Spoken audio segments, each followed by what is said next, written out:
This time last year, I was halfway around the world in South Korea at the PyeongChang Peace Forum, a gathering of world leaders and thinkers committed to forging and sustaining global peace. But this year, COVID-19 has forced us to find another way to connect with these incredible minds. Since I can't go to the Peace Forum, I'm heading to our ABC studio to bring the Peace Forum to me. Today we're talking about sports in the Olympics, how they foster a peaceful global community, how recent events have put those efforts in jeopardy, and how sports might return a sense of normalcy to a world still reeling from COVID-19. And we've got an incredible panel, starting with Thomas Hong, a Team USA speed skater who competed in the historic 2008 PyeongChang Olympics. Thomas, how do you think sports might be able to help bring back the world in a sense of normalcy following COVID, as these events come back online, as fans come back into the stadiums? What do you think sports can do to bring us together? Sports has the unique ability to bring people together. I've missed out on a lot of events that I would find normal, like going out to dinner, going out to the movies, things like that. And to fill in the gaps, I've actually enjoyed watching sports with a small gathering of people. And it's things like that I think shifts the focus from it just being a competitive thing to being entertainment, the things that people can really enjoy. And it just brings people together. With more sports figuring out ways to safely compete, it's going to bring some healing to the world. As many problems as we have going on in the world, sport is the one thing that always brings people together. Jonathan Ya is an athlete in the New Horizons Champions program, which focuses on training athletes from countries in Southeast Asia in winter sports like bobsled and skeleton racing. We've been here for quite a while now training. All of us are pretty much family. We've been staying together, training together. Training is tough, makes us miss home, miss family that much more, but to have a support staff that's so close and so supportive, and it makes it so much easier. These things represent more than sport. They represent unity. They represent people coming together despite different backgrounds, different circumstances. But yeah, just, the unity and diversity is what attracts people. International events like the Olympics have always played a role in fostering peace between nations. Sports is something with a very unique power. Sports does not call for diplomatic rhetoric or political rhetoric, but still we can make changes. I experienced that myself. Jo Soo-ji is a South Korean hockey player. She helped make history in 2018 when she took to the ice with teammates from North Korea in the first ever unified Korean hockey team.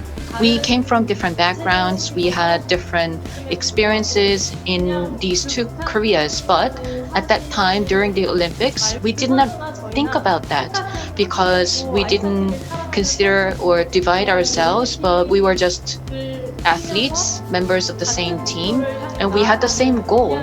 The Olympic has served as a diplomatic channel between nations for reconciliations in wars and boycotts. Yu Seung-ming is an Olympic gold medalist and the president of the 2018 PyeongChang Legacy Foundation and vice president of the Gangwon 2024 Olympic Games Organizing Committee. Last PyeongChang Winter Games, we made it. We achieved amazing and miracle moment. We are same language. We are same culture. We are same history, but we cannot engage each other without any permission. But the Olympic Games allow to competing each other's and cheering for joint team. It is really, really amazing. All the diplomatics between nations and even social communities. The Olympics is a venue for interaction. We have athletes from around the world gathering at the same venue. We learn about each other's culture. So it's not just about competing, but it's also about learning about each other. I think there was a lot of hope because of those Olympics.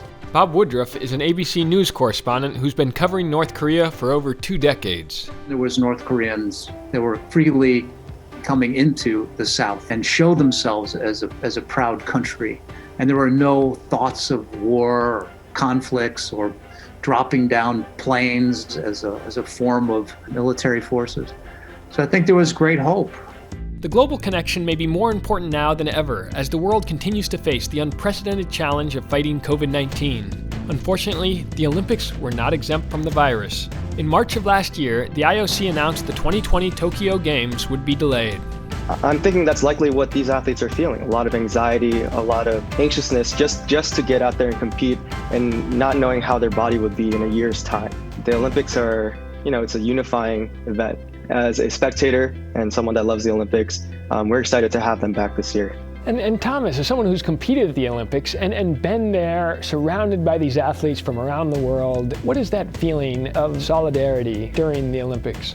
I like that word that you use, solidarity. I think that's one of the really beautiful things about sport. It doesn't really matter about your background, but once you get on the line together, you're competing and participating in the same thing that you all love. And this sense of solidarity isn't just for the adults. In 2024, Gangwon Province will host the Youth Winter Olympics.